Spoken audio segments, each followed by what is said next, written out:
ఆయన సువాసన. Current bill కూడా తల్లి కానీ తండ్రి కానీ వాళ్ళ పేరుతో ఉంటుంది, పేషెంట్ పేరుతో ఉండదు. నా ఆహ్వానం. ఈరోజు మన ప్రాంతం ఎమ్మెల్యే గారు శ్రీ వంశీకృష్ణ గారు ప్రత్యేక అతిథిగా రావటం మన అందరం చేసుకున్నటువంటి అదృష్టం. మహారాజులకే వస్తుంది అనేటువంటి అభిప్రాయం కాదు. ఇది క్వీన్ విక్టోరియా రాణి గారికి నుంచి మ్యూటేషన్ జరిగి ఆవిడకి 3 ఆడపిల్లలు, ఒక అబ్బాయి ఉండేది. ఆ అబ్బాయికి హిమోఫిలియా వస్తుంది. 3 ఆడపిల్లలు, ఒక ఆవిడ హిమోఫిలియా మగపిల్లలు పుట్టి ఆ దేశాలు కొలాప్స్ అయిపోయి దేశాన్ని నాశనం చేయగలిగినటువంటి శక్తి ఉన్నటువంటి. అది అయిన తర్వాత కొంతమందికి వారి చేతుల మీదుగా, అలాగే దుర్గా ప్రశాంత్ గారి చేతుల మీదుగా దేవుడు ఆశీస్సులు ఇవ్వాలని మనస్ఫూర్తిగా నేను కోరుకుంటూ, ఇప్పుడు మీరు 4 విషయాలు చెప్పారు సార్. ఒకటి కేజీహెచ్ ఒక స్పెషల్ వార్డు కావాలి, వెళ్ళినంటే రెండోది ట్రీట్మెంట్ వాళ్ళకి అక్కడే వెళ్ళిన జరిగే విధంగా ఉండాలి. మూడోది పెన్షన్లు కొంతమందికి రాలేదు, ఏదో చిన్న ఇష్యూస్ ఉన్నాయని చెప్పి అదొకటి. టెస్ట్ ల్యాబ్ ఫెసిలిటీస్ కేజీహెచ్లో కావాలన్నా ఈ 4 ఇష్యూస్ నేను రేపే మాట్లాడతాను. సోపరెడ్డి గారితో మాట్లాడి ఈ ఫెసిలిటీ ఏమని చెప్తాను. అందరికి ఉంటాయి కదా జనరల్గా, తప్పకుండా ఇవన్నీ కూడా నేను రేపే మాట్లాడి మీ పెద్దలకు తెలియజేస్తాం. తప్పకుండా చేస్తాం సరే.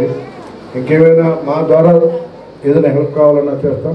ముఖ్యంగా అప్పుడే చెప్తున్నారు, ఆ ఇన్స్టా ఆర్గనైజేషన్ బాగా సపోర్ట్ చేస్తున్నాను. భవిష్యత్తులో ఇంకా మీరు బాగా చేసి ఇంకా ఉన్న దేవుని ఆశీస్సులు అవ్వాలని కోరుకుంటూ, ఇక్కడున్న తల్లిదండ్రులకు అందరికీ ఒకటే హామీ, భవిష్యత్తులో మీకు ఈ పెన్షన్ ఇష్యూ కానీ లేకపోతే ఏదైనా ఇష్యూస్ ఉన్నా కూడా ఎవరైనా నా దృష్టికి తీసుకొస్తే కేజీహెచ్లో ఏ పని ఉన్నా కూడా చేపిస్తానని చెప్పేసి మీకు తెలియజేసుకుంటూ, మరి నాకు కూడా మీ ఇంతమందిని కలిసే అవకాశం, ఇలాంటి డెసిషన్ ఒకటి ఉందని తెచ్చే విధంగా చెప్పిన మీ అందరికి కూడా మనస్ఫూర్తిగా ధన్యవాదాలు. ఎప్పుడు ఏ అవసరం ఉన్నా కూడా నా ఉత్సాహాన్ని మీకు అందిస్తాను. ఖచ్చితంగా తల్లిదండ్రులకు మనస్ఫూర్తిగా నమస్కారం చేస్తాం. లోపల వాళ్ళ ప్రయత్నం లేకుండానే కండరాల్లో రక్తం కారిపోయి జాయింట్లు డ్యామేజ్ అయిపోయి వాళ్ళు నడవలేని పరిస్థితిలో ఉంటారు. ఇప్పుడు మీరు వీళ్ళందరినీ చూశారంటే చాలామంది పెద్దవాళ్ళందరూ రామ్ చరణ్, ప్రభాస్ అనుకుంటారు, కానీ వాళ్ళని నడవమంటే తెలుస్తుంది. వాళ్ళ జాయింట్లన్నీ స్టిఫ్ అయిపోయి అలా నెమ్మదిగా నడుచుకుంటూ వస్తారు. ఇలాంటి పరిస్థితిని ప్రివెంట్ చేయాలంటే 2 మార్గాలు. ఒకటి, ఎప్పుడైతే బ్లీడ్ అవుతారో అప్పుడు ఫ్యాక్టర్ 8 ఇవ్వటం. రెండోది, ఎప్పుడూ బ్లీడ్ అవ్వకుండా ఉండాలంటే వారానికి 2 సార్లు ఫ్యాక్టర్ ఇవ్వటం. పోనీ ఫ్యాక్టర్ ఏమన్నా తక్కువ ఖరీదా అంటే మనిషి రక్తం నుంచి తీస్తారు ముందు, దాని నుంచి తయారు చేసింది కాబట్టి దానికి ఖరీదు కూడా ఎక్కువ ఉంటుంది. 1 యూనిట్ ఖరీదు 10 రూపాయలు అనుకుంటే యావరేజ్ని 1000 యూనిట్లు ఇవ్వాలి. అంటే మనం ఒక్కసారి 1 ఇంజక్షన్ ఇవ్వాలంటే 10,000 రూపాయలు అవుతుంది. అలాంటి ఇంజక్షన్లు గత ప్రభుత్వం, అంత ముందు ప్రభుత్వం కూడా గవర్నమెంట్ హాస్పిటల్లో ఇంట్రడ్యూస్ చేశారు. అప్పటి నుంచి ఇస్తూ వస్తున్నారు, ఇప్పుడు దొరుకుతున్నాయి.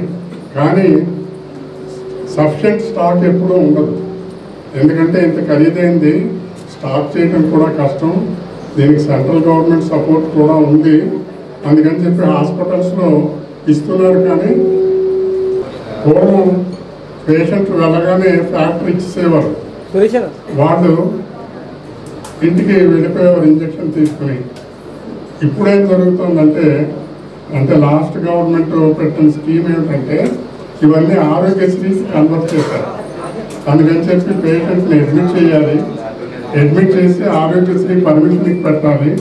పర్మిషన్ వచ్చిన తర్వాత ఫ్యాక్టరీ ఇస్తారు, ఫ్యాక్టరీ ఇచ్చిన తర్వాత 1 రోజు ఉండాలి.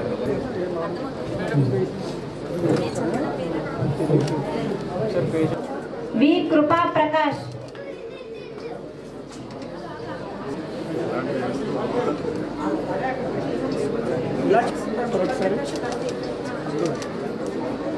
Hi viewers, Vizag vision channel ని సబ్స్క్రైబ్ చేసుకోండి. మా ఛానల్ అందిస్తున్న జాతీయ అంతర్జాతీయ స్థాయి వార్తా విశేషాలు నోటిఫికేషన్స్ కోసం ఇక్కడ కనిపిస్తున్న బెల్ ఐకాన్ ని క్లిక్ చేయండి.